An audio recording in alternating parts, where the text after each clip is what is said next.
Today is Friday, September 19th, 2014, and this is episode 20 of Down to the Wire.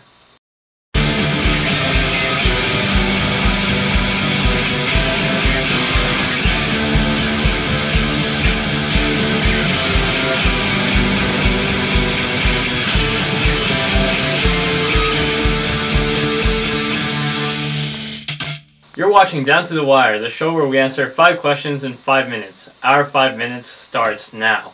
Question 1. Will the Leafs have a better or worse season? I think they will have the same season, actually. I don't think they'll have a better season or a worse season. You know, they tried to upgrade the team by bringing in familiar faces and some new ones. They added some depth in the blue line especially, but I don't think it's enough. With Robida and Polak's going to be apparently playing with Phaneuf. I don't think Phaneuf's still ready as a captain. I don't think he's good enough, and I don't think the Leafs have what it takes to go far in the playoffs this year. My turn. I think the Leafs are going to have a worse season. Like you said, I don't think Phaneuf is ever going to be ready for the captain's role in Toronto. He's had his shot, and there are 3 main reasons why I think the Leafs are going to have a worse season than they did last year. First of all, leadership is a problem. It hasn't been fixed. Off the ice, management isn't making the right moves. They're giving huge contracts to guys that don't deserve it. Number 2, there's no spirit. Every time that the team morale goes down, they can't get it back up, and that sounded really wrong. But I have to go to my 3rd point because my time's up. Defense is still a mess. Even though they have made the blue line a little bit better, I don't think it's enough. All right. Question number 2. Which NHL player will have the biggest impact on his new team? I went with Jason Spezza. I know that you did as well, and here are my reasons. My reasons is that he's joining a team that has Tyler Seguin as their number 1 center. Seguin and Spezza as 1 and 2 is going to be a really good combination. This team just got into the playoffs last year, barely made it. This year they're going to be a lot better. He's joining a team that has Alex Hemsky, a teammate of his from Ottawa. And I just think that they're going to be a lot more solid up front. Defense is still a question, but they do have solid goaltending, so it shouldn't be that big of a problem.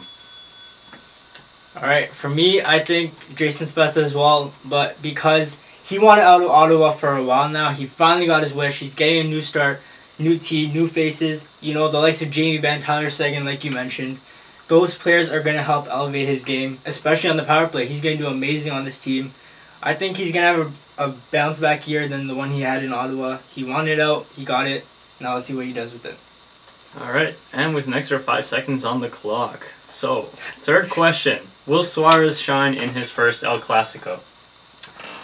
I don't think so. I think that there's going to be too much pressure on him, and I hope he doesn't shine in his first El Clasico, being a Madrid fan. But with that aside, I don't think he will. You know, I think Neymar and Messi will steal the show as they do always. When it comes for Barca, I don't think Suarez will be up for it, especially since he's been out for a while now, you know, and he's just going to be coming back. And I think it's in time for the El Clasico when he comes back, so... First game, yeah. Yep. That's going to be his first game, so I don't think he's going to be adjusting in time. I disagree. I think Suarez will shine in his first El Clasico. Different reasons why. First of all, Messi has fallen back. He's not the same goal scorer he has been over the last couple of years. That's because his role has changed, not because he's playing any worse. His level might have dropped down a little bit, but he's now the creator. He's not the goal scorer. So this is where Suarez comes in. He's shined through high-pressure games. He did it in the World Cup against England, huge game. You were saying, yeah, he's been out, but he was out for a long time when he played against England in the World Cup, and he did it last season, all season long in the Premier League. Question number 4. Is Di Maria going to shine with Manchester United? Yes, he will, and the reason is that yes, he's a player sort of like Shinji Kagawa in the sense that he's a winger, but this is a very different situation. He brings pace and creativity more than Kagawa had to offer, and this is a different situation too. He's under a different manager. Bengal loves the fast-paced attacking game, so Di Maria fits perfectly, and he's got new guys on the team that complement him very well, guys like Ander Herrera and guys like Marcos Rojo on defense and Van Persie, so I think he will succeed. I'm going to have to agree with you. I think Di Maria has always been a good player, and I think now's the time he's going to prove himself. He didn't get the chance in Madrid because of the likes of Gareth Bale. I think Madrid will regret it, and Di Maria is an outstanding player. He's always been an outstanding player, and his speed and pace is starting to show. And in his first game with Manchester United, he shined incredibly. And I think he's going to lead this team and be he's gonna shine better more than Van Persie does on this team, and he's gonna make a huge difference for Manchester United. And our final question, which you're supposed to ask. No. No? Oh, okay. Should the length of grass in soccer stadiums be reduced? It's currently at 3 centimeters, and they're debating whether it should go down to 1.5 centimeters. I don't think so. I think they should keep it the way it is. I think soccer has been this way for a while, and there's nothing wrong with it.